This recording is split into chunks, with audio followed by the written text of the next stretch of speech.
Gabe is putting it together. I'm running to the bathroom. He has it.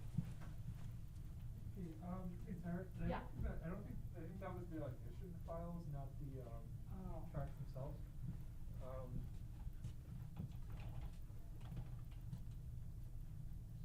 export. Yeah, so I guess just like click on. You can do just like click on the or entire. Yeah, entire.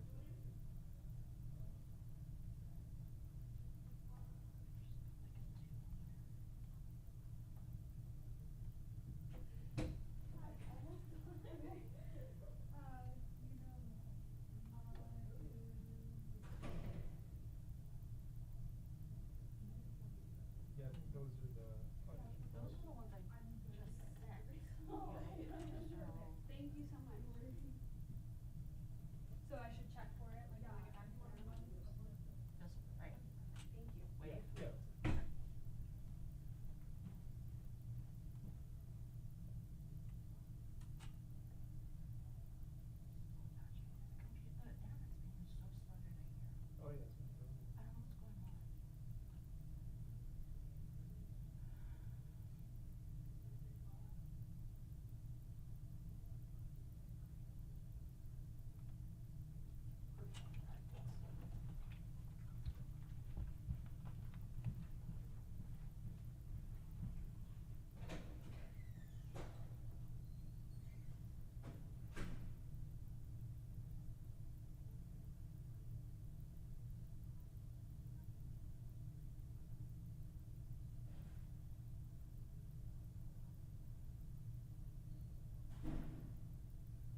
Do you know where they're sitting and where newscast should sit? Yeah, so they're on red and blue. So you can either do green or yellow. Okay, I'll do yellow. It's closer to the door. It can make my exit.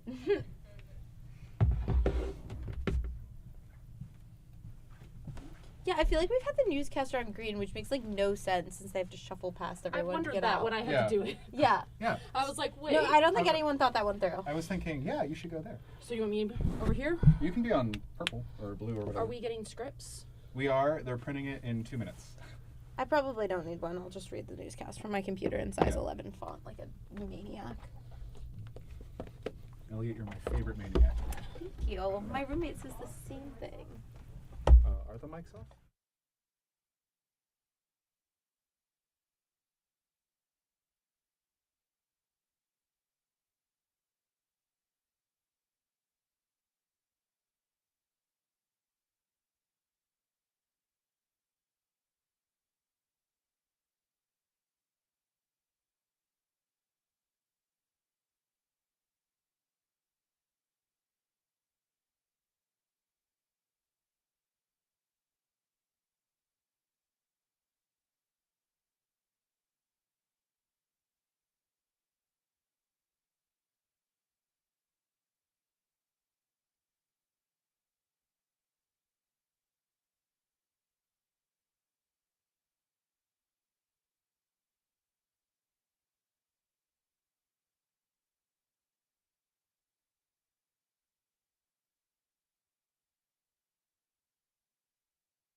Chantel.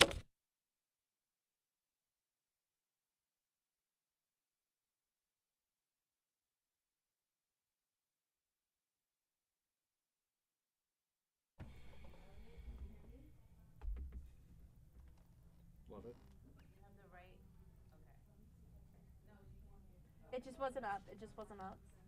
It's all good. Can you? Yeah. Can you hear me, Chantel? Okay. Chantel, you're going to give me a very direct 3, 2, 1. Okay. Wait, Chantel, double check the green. No. It's the silver dial. Go again. Yeah. And remember to turn off the mics just because you can hear stuff if they're not being used. So Yeah, no, I know that. Yeah. To turn off in between. yeah. It was just because the broadcast is already running. I can't hear you. And I don't know who, whatever. Yeah, that's fair. This is NPR News, but I will, give Yeah, I'll turn them off. What time should the newscast end? Like in the, yeah, alright. It has a specific time. Have the mic right? Okay. Make it lower if you can. And point it at your mouth. And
You're listening to Uptown Radio. It's Thursday, March 31st. I'm David Newtown. And I'm Sarah Yokobitis. Tomorrow is the deadline to finalize the state budget, and restaurant workers are rallying to restart pandemic relief.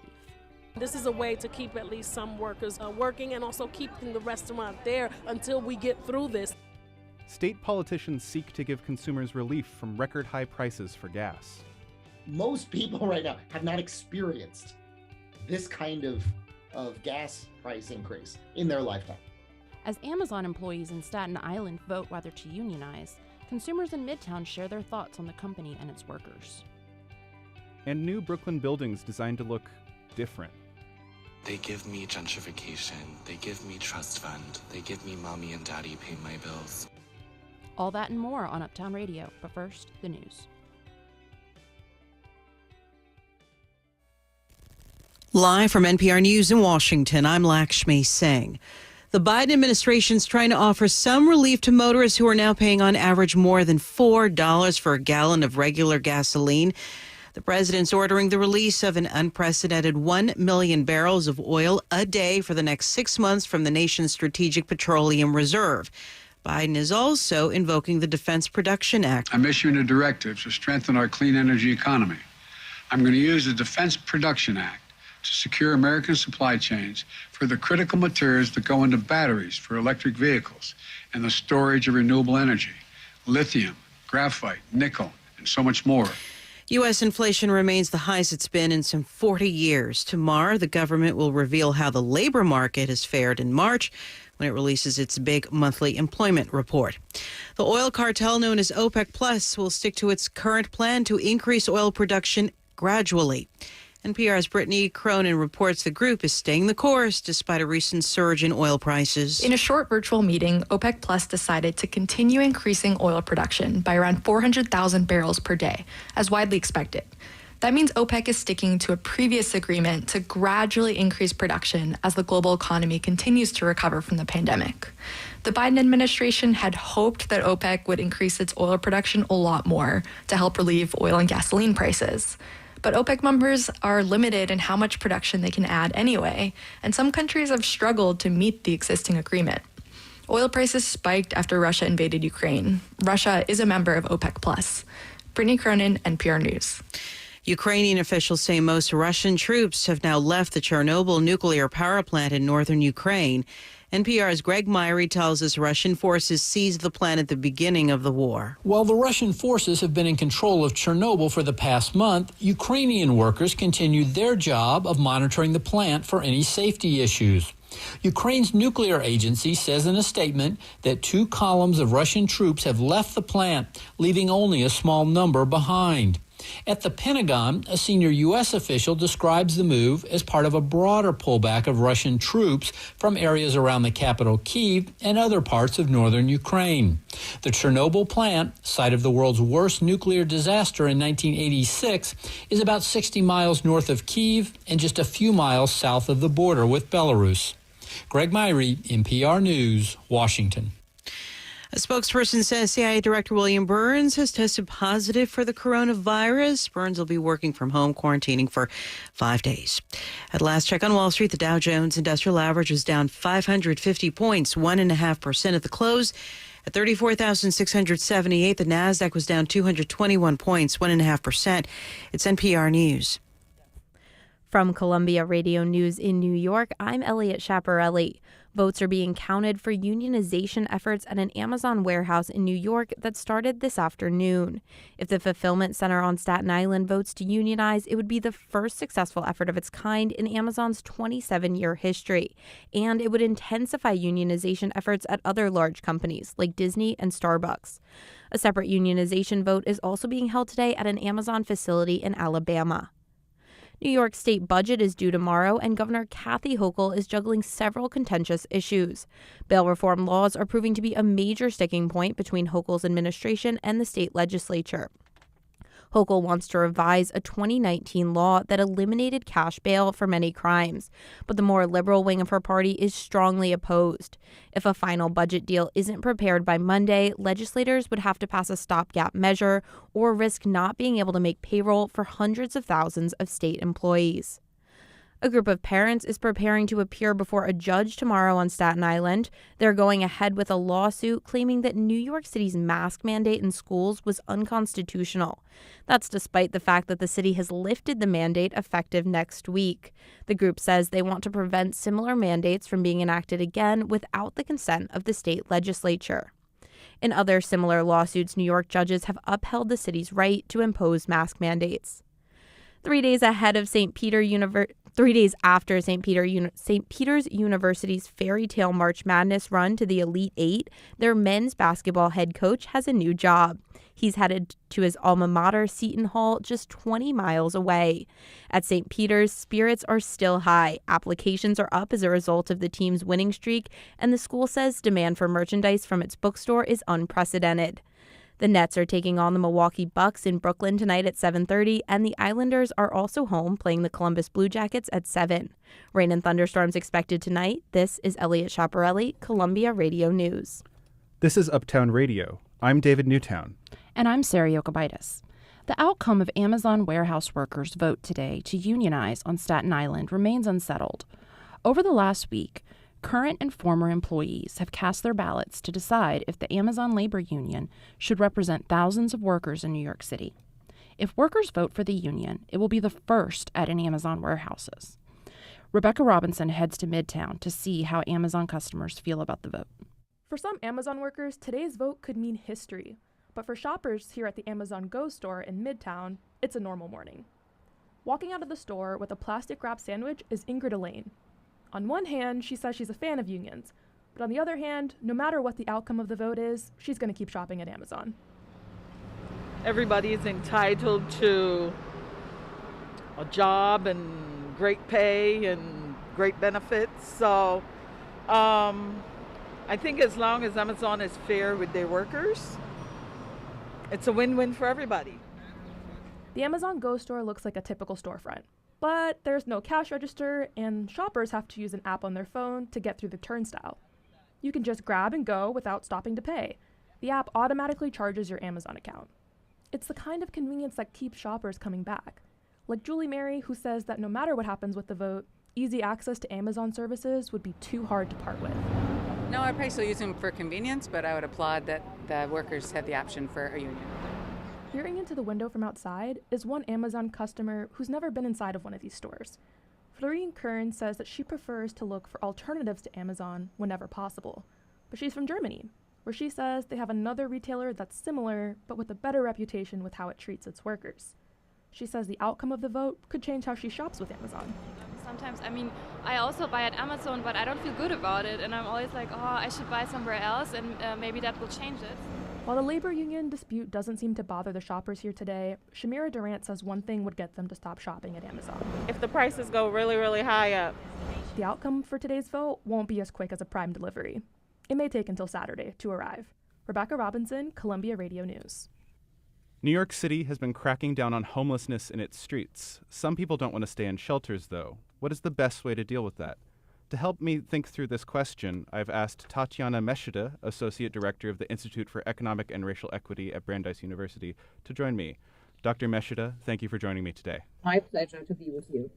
To start off, in New York City, there is a case where there's lots of shelters available because we have a right to shelter mandate, which means that any unhoused person who asks for shelter must be provided with it, but they cannot be forced to go to a shelter. So we do have a couple thousand homeless people who do move around the city to various encampments. Why would some unhoused people not want to go to a shelter and instead sleep out in the elements?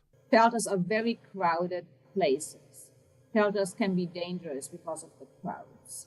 People are afraid of, being robbed, being violated. So the way we provide shelter in the United States is just not addressing the needs of people who find themselves homeless.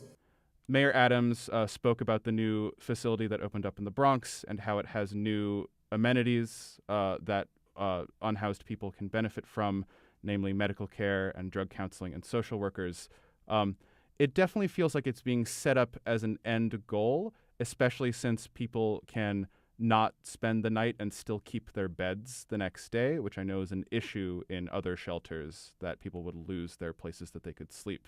How does this not sort of just keep people in these safe havens? How do we move people from these to better housing opportunities? So the way I understand this new safe haven in the Bronx, it's really an entry point. It is not set up as a place where people stay. It's just, it's a place for people to be indoors, to be able to have access to food, to showers, to laundry, and to medical care, depending on, what kind of care they need. Mayor Adams has started a strict crackdown on encampments. There were 244 that the city was aware of, and they've cleared out, as of yesterday, 239 of them. The right to shelter mandate that the city has says that people can't be forced to go to a shelter, but it definitely feels like unhoused people are being funneled towards those shelters or safe havens and off the streets. How does this affect the efforts of advocates? Any kind of forced move is not working in the favor of, first of all, the people living on the streets and also the people who are trying to support them, as it takes quite a bit of investment and time to build these trusting relationships that are so necessary to help people move towards a better place for them. Again, people don't opt to be in the streets. People, want to live in housing like everybody else. It's just the kind of housing we have or we offer them that does not make it enticing. So safe havens are still crowded spaces. So they're not going to work for everybody. People who have untreated mental illness, for example, they're not going to be opting towards moving potentially into a safe haven. It depends on the individual. So these are a great opportunities, what they offer, but there's so much more needed than just a safe haven. They're not going to solve, the street homelessness. Dr. Tatiana Meshida, Associate Director of the Institute for Economic and Racial Equity at Brandeis University, thank you. You're very welcome. My pleasure.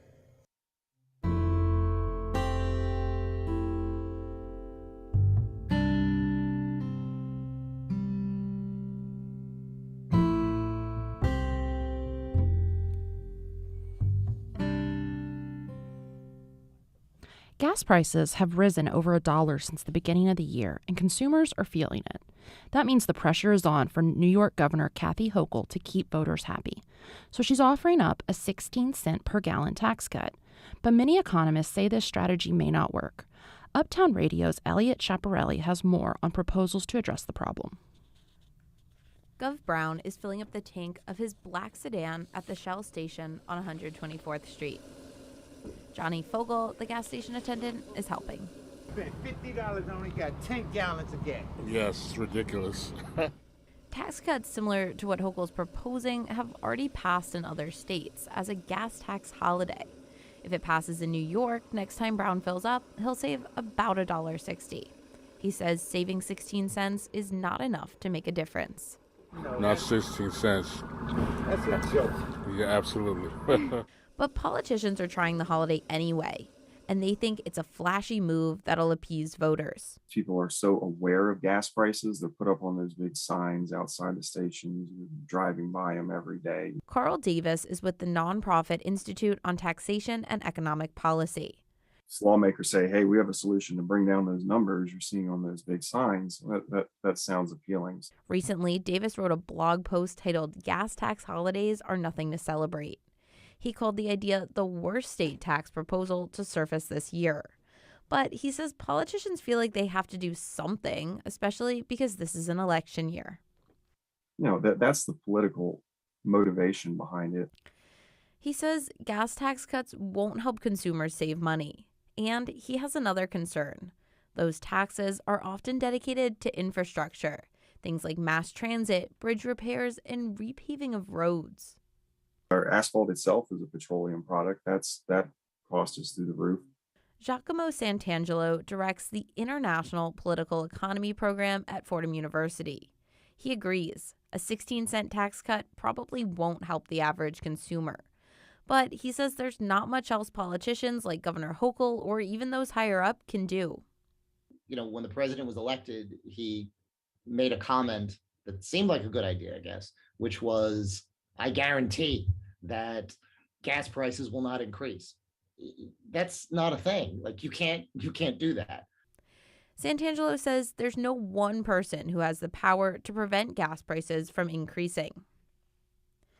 And even if that person did exist, they're not in the United States, they're in Saudi Arabia. He says for many Americans, the only precedent for current inflation levels for gasoline is the 1970s oil crisis. Most people right now have not experienced this kind of gas price increase in their lifetime. That 1970s crisis sent politicians scrambling to lower gas prices. They created all sorts of regulatory changes, including fuel standards and federal speed limits, but even those fell short until supply increased. And today, according to Santangelo, lawmakers are once again faced with high gas prices due to a supply issue with no real end in sight. He says the idea that the war in Ukraine is the only problem is a misconception. It's far more complicated, involving the pandemic and a long-running supply shortage with oil from the Middle East and Africa, which leaves politicians with a problem on their hands. It's definitely not going to look good for politicians if the price of gasoline continues to increase, which people are estimating it will do. New York is renegotiating its budget. So Santangelo and the Institute on Taxation and Economic Policy's Carl Davis say politicians would be smartest if they spend on childcare and healthcare. Ultimately, that will buy politicians more success than a gas tax holiday. Elliot Chaparelli, Columbia Radio News. And for the next in our commentary series, some days Uptown Radio reporter Linnea Arden resembles a toddler. She's cranky, has a strong desire to sob, and wishes someone would just carry her. But she has a good reason. Recently, I found myself trying out a new sport. On a Monday night, I climbed a set of creaky stairs in the West Village to a bright studio. Its large windows revealing the blushing evening sky outside, and its mirrors reflecting my black leggings and 9-inch nails hoodie at a soft palette of graceful women as I struggled to find a corner to hide in. It's a sport best mastered as a cute kid in tights and a sparkly tutu, but here I was at 27 in ballet class for the first time. Growing up, my colors were browns, not pinks. I refused to wear any shoe that wasn't a dirty sneaker. The likelihood of finding a photo of me at 5 where I'm not giving the camera the finger is slim to none. As an adult, I kept the streak of rebellion. I summited the highest mountain in Africa on a night where the wind howled so loud I could barely hear the helicopter making its rescues, just because a few friends in my hometown of Copenhagen said I couldn't do it. I was such a tomboy that the closest I came to ballet was the first syllable ball, as in tennis. But now here I was, clutching onto a ballet bar for dear life. It was something my spine surgeon convinced me to do, 3 years after a freak kickboxing accident derailed my life. In a split second, I had gone from being in the best shape of my life to being unable to lift my arms high enough above my head to wash my hair. You see, the first bone I ever broke was my 12th vertebrae, right there, smack in the middle of my back. Fracture your spine and most people's minds skip straight to a wheelchair. But believe it or not, there's such a thing as a lucky back break. I can still walk. I'm part bionic now, but these days the scar is the biggest giveaway to anyone else that I spent years in recovery. I might look the way I used to, but I certainly don't feel the way I used to. Ever since my accident, I've had this undesired friend. This little nagging mosquito in my head that I can't slap to non-existence. Pain.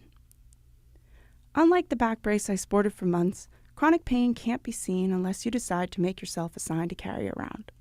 But it's the reason I rarely play tennis, stopped riding horses, and avoid mountaintops. Pain is like a tiny, secret, leaky faucet in your head that keeps dripping. Drip, drip, drip, into a metal sink until you think you might explode. It makes all the little things I never used to think about an ordeal. I count the blocks I carry my groceries now. I look up the chairs in restaurants the way other people look up menus, so I know whether I need to bring a sweater to discreetly sit on to prevent a wooden chair from turning into a torture device. I zone out in conversations and struggle to remember things, not because I'm bored or an airhead, but because it's hard to pay attention when there's a constant dripping of tiny knife points in your head. The chronic pain has been the worst part of my accident. Not because it hurts more than breaking my spine, but because it never goes away. I still feel it every single time I sit down. But the more time that passes, I've started joking that breaking my back might have been what the doctor said, a lucky break. Because it took my accident to learn how to cut myself a break. The old me would have blamed myself for every ball I missed on a tennis court. Now, whenever I am able to play, I focus on the joy of the racket in my hand, the sunshine on my face, and the sight of that yellow ball skimming right over the net. I used to be strong physically. Now I can't even lift my own suitcase when I travel. But mentally, I feel like Hercules. There's a certain power in knowing I can go to the worst place I've ever been and come back better, even if it means I'm now a tomboy in ballet slippers. Linnea says she's still going to ballet on Mondays, dancing away from the pain.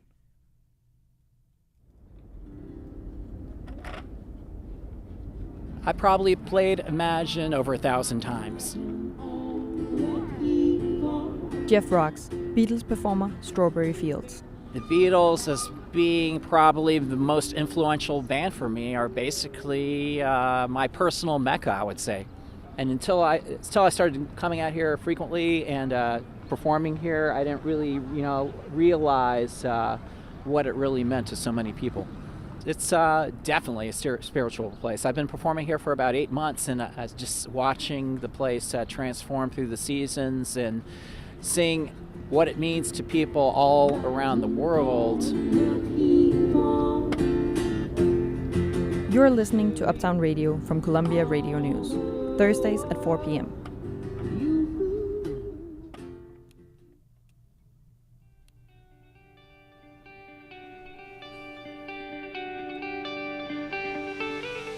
You're listening to Uptown Radio.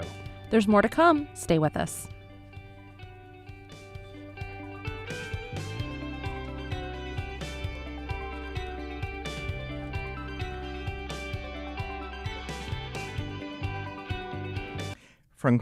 From Columbia Radio News, I'm Mark Gilchrist. Today, the White House announced that President Biden is ordering the nation's strategic oil reserve to release 1 million barrels of oil a day for the next 6 months. This is to keep in check the price of oil in the marketplace, which has seen a steep rise in price in the wake of the international sanctions placed on Russia after its invasion of Ukraine. President Biden is also calling on Congress to impose penalties on energy producers that are leasing federal lands, but not producing oil and gas from them. The Commerce Department announced today that the U.S. inflation rate jumped 6.4% compared to 1 year ago. This is the largest year-on-year increase in 40 years. Core inflation, which excludes food and gas prices, jumped 5.4%. Inflation in the U.S. is being driven by supply chain bottlenecks, federal stimulus money, and the rising price of oil. This month, the Federal Reserve has raised its short-term interest rate 1/4 point. J.P. Morgan Bank expects the Fed to more aggressively raise rates in May and June. Fox News Channel announced today that it has hired Caitlyn Jenner to be a contributor, offering commentary and analysis across its media platforms. The former Olympic gold medal winner, TV star, conservative politician, and transgender icon joined Sean Hannity on his program today for the first time joining the network. Turkey's prosecutor in the case against 26 Saudis charged with the murder of journalist Jamal Khashoggi is requesting that the trial be moved to Saudi Arabia. He claims that the arrest warrants cannot be executed and defense statements cannot be taken in Turkey. Turkey has been looking to improve its relations with Saudi Arabia. Amnesty International says Turkey should continue with the trial and that a murder cannot be covered up to fix relations. President Vladimir Putin of Russia formally declared today that countries buying its natural gas would need to pay in rubles, but also said that dollars and euros may be used to buy its gas through designated banks, causing confusion about the order. Putin's declaration also generated an outright rejection by the G7 group of countries, which includes Germany and Italy, major buyers of Russian gas. Mark Gilchrist, Columbia Radio News. You're listening to Uptown Radio. I'm David Newtown. And I'm Sarah Yokobitis. $1 billion. That's how much it'll cost you if you want to get a casino license in New York State. The potential new casino licenses are being debated by the state legislature as they work to pass next year's budget. I spoke with a gambling addiction expert to learn more. Gambling companies are spending thousands to lobby state lawmakers to create 3 new casino licenses. One of the licenses could potentially be used to build a Monaco-style casino atop Saks Fifth Avenue. Sheena Smith is a gambling addiction specialist with the New York Council on Problem Gambling. Our agency have 2 goals, and the goals are we have a neutral stand and to connect problem gamblers to care, as well as provide awareness. So when you ask the question about is the casino okay for New York City, I believe that it could be a detrimental to those who have addiction to gambling. Smith says her organization has seen an increase in calls since the state legalized online sports betting in January. I think right now that people are still enjoying the hype of having the easy accessible of sports betting through their phones apps, that they're not really thinking is a problem as of yet.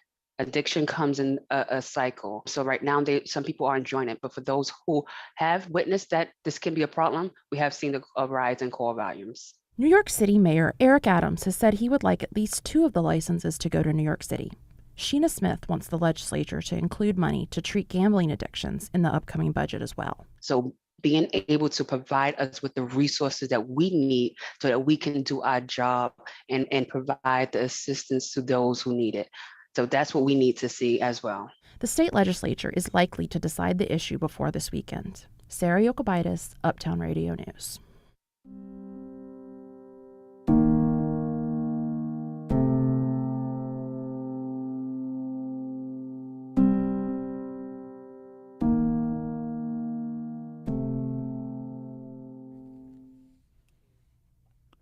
Tomorrow is the deadline to finalize New York State's budget, and many organizations want a piece of the pie. One group of restaurant owners is pushing for $25 million to restart the state's Restaurant Resiliency Program. The program was set up last year to pay restaurants to provide meals to those in food crisis during COVID. It was created with $25 million meant to last 4 months, but the funds ran out in only 6 weeks. Mark Gilchrist reports on the push to get more money.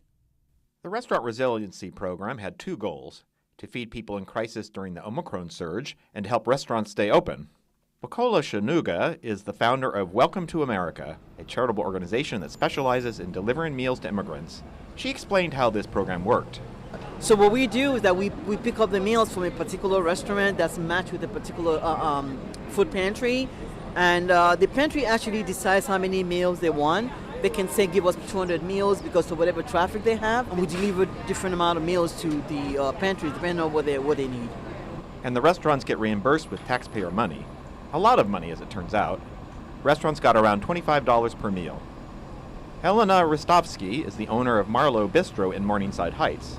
She says the program may sound generous, but this is not a charity. You really do the extra work and the extra mile. There was so much work going around preparing and delivering meals that it's definitely not a charity. You feel you earn the money. It's not given to you. The program served around 1 million meals before it ran out of money earlier this year. It only took 6 weeks. State Senator Cordell Clear is requesting the same amount of money, but I asked her why she doesn't ask for more this time. Well, this is the amount that was allocated last year. We think that it's only right to put that amount back in so that we can at least support and help those families that benefited from the hot meals that they received from the program. It's good for the restaurants too, and this is a way to keep at least some workers working and also keeping the restaurant there until we get through this so that they can rehire and bring people back. Cake Burger in Harlan is designed like a 50s diner. They were part of the program, sending burgers and fries out to needy families. The owner, Yvette Zayas, says the program was frustrating. It was hard to sign up before the money ran out. That's why she wants the program properly funded and fixed. We're having conversations saying, hey, listen, we don't want this to happen again. What can we do so that a lot of restaurants can get a piece of this pie? Members of the restaurant industry say that all this is fixable if they just get the money. Craig Willingham is the managing director of CUNY's Urban Food Policy Institute. I can understand restaurant owners being frustrated about not being able to access the program, but I hope that seeing that there's so much demand for this sort of service that the state will expand it and work out all of the kinks on the next iteration. If there is a next iteration, negotiations over the state budget are going on today, trying to meet tomorrow's deadline. Mark Gilchrist, Columbia Radio News. Gentrification has moved through many Brooklyn neighborhoods, raising rents and changing the character of communities. Now, new business developments are popping up in Bushwick, and many look just like projects in other transitioning neighborhoods. Uptown Radio's Dave Marquez took a look at these cookie-cutter apartments and the phenomenon of gentrification building. If you take a walk around Bushwick, you'll see many buildings typical of older Brooklyn neighborhoods. I'm looking down south of the park on Knickerbocker Avenue, and there's a row of houses. They look like they have vinyl siding, normal looking storefronts. Some of them are in Spanish, and they have air conditioners through the windows, about 3 stories high. But now, every few blocks, you come upon a building that stands out as totally different from the rest. It's probably about 10 stories tall, if I had to guess. And it's made of black brick with tall glass windows. It's very angular, and it has a balcony at the top with black metal grating. It's very complex compared to all the other buildings here. That building is called Knickerbocker 260. It has a gym, Bluetooth speakers in every room, and a virtual doorman. The rents are also much higher than typical in the neighborhood, around $4,000 for a 2-bedroom. It's a style that's become known as a gentrification building. It's a look that is even being called out on social media. You know it when you see it.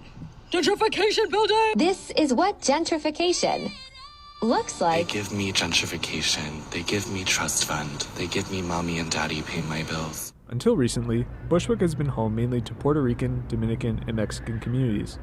The poverty rate here is above the average of the rest of New York. But now, the area also features nightclubs like the House of Yes, where you can spend a Saturday night dodging acrobats and watching colorful burlesque shows. And alongside the changing nightlife comes the new residential architecture. Developers put up luxury buildings that clash dramatically with the existing housing stock. It does strike me that there seems to be like a design repertoire that's appealing to a certain type of person who's moving back into the city. Nolan Gray is a PhD fellow in urban planning at UCLA. He says that the gentrification building is designed to attract the children of people who left for the suburbs decades ago, wealthier, often whiter residents moving into a working-class neighborhood. I would assume people look at contemporary designs like this and say, okay, this is a new modern building reflecting sort of modern or contemporary design influences to the extent that it's a signal of desirability of the neighborhood. I certainly think that's possible. Yeah.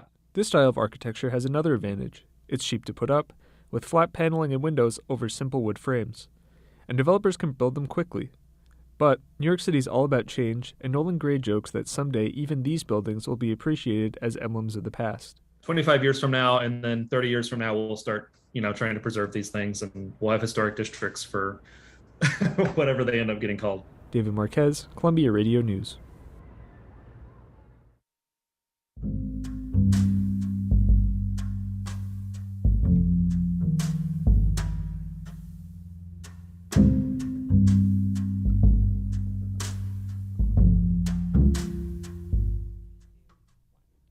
And for the next in our commentary series, Elliot has become a regular at her gym.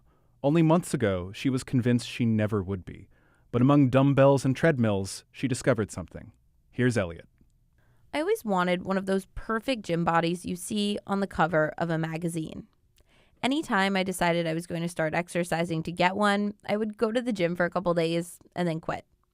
I couldn't motivate myself to be there. It was boring. The rows of silver cardio equipment were uninspiring, and the large black weights were intimidating. My visits to the gym lacked the structure I needed to get started. Then, about 6 months ago, a friend asked me to go to a workout class with her. I showed up for the class and was suddenly surrounded by people either sprinting on treadmills or squatting with dumbbells. The lights were dim, pop music was blasting through a speaker, and an instructor was barking orders. It was hard. I was winded and walking while everyone around me breezed by with what looked like 50-pound weights and 50-mile-per-hour sprints. I swore I wouldn't be back. But a few weeks later, my friend talked me into buying a discounted starter pack of classes.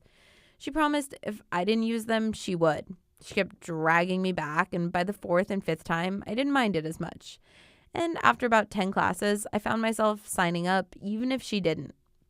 At first, I was motivated by all the other people in the room. I wanted to be the hardest working person there. But the more I went to the classes, working out became less of a thing on my to-do list and more something I looked forward to at the end of a long day. I feel like I've rarely set goals for myself just because I wanted to. When I was younger, I liked high school and I did well in it, but I got out of bed in the morning because my parents told me to. I played lacrosse in school, and I didn't mind being on the field, but what I really liked was the praise when we won.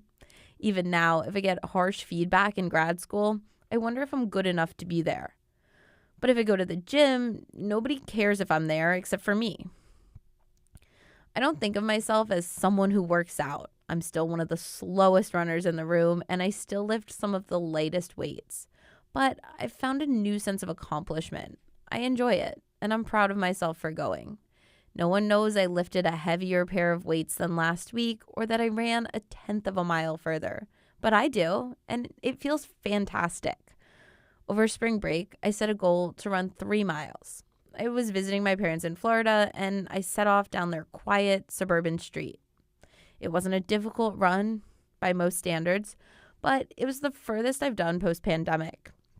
By the second mile, my legs were burning, sweat was dripping in my eyes, and I desperately wanted to stop and walk the rest of the way home.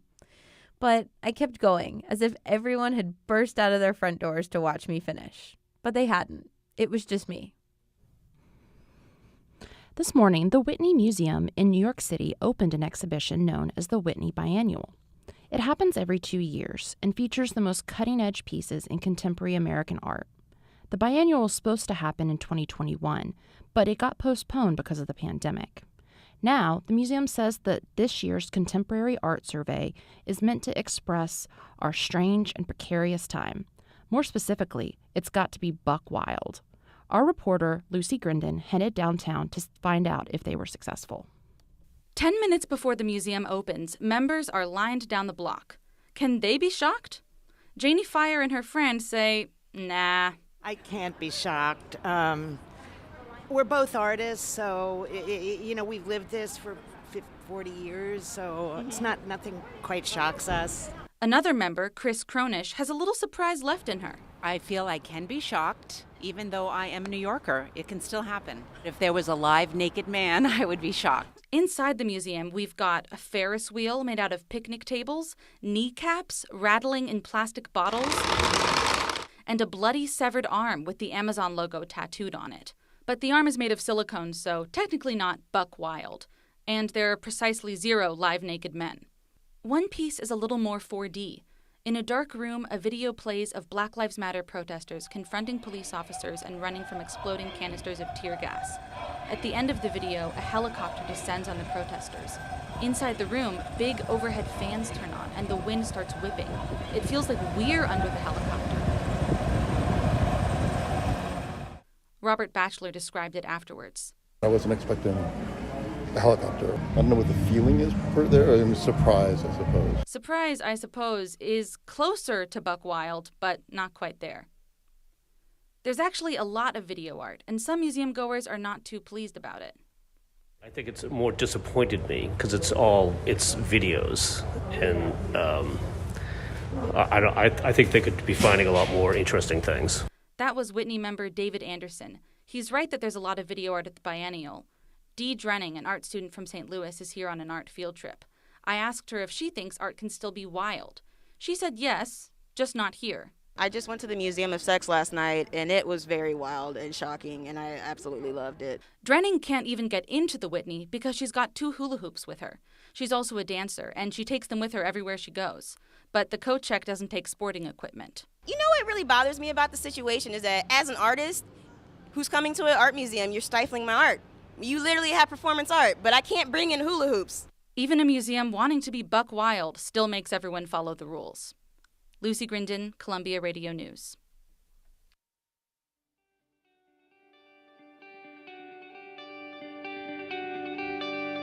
Well, that does it for this edition of Uptown Radio. We hope you enjoyed the show. Our foreman today was executive producer Julian Abraham. Leading our staff of reporters was senior producer Emily Schutz. Director Chantel Destra coordinated our studio production with David Marquez and Linnea Arden. Elliot Schiaparelli and Mark Gilchrist produced the news. Senior editor Clara Grunnett and assistant editor Chantel Destra led our copy team. And I edit the web. Our instructors Sally Herships, Robert Smith, and Ben Shapiro advised our staff. I'm David Newtown. And I'm Sarah Yokobitis. Uptown Radio is live on Fridays at 4 p.m. Until next time, you can always find us on uptownradio.org. From all of us here at Uptown Radio, thanks for listening.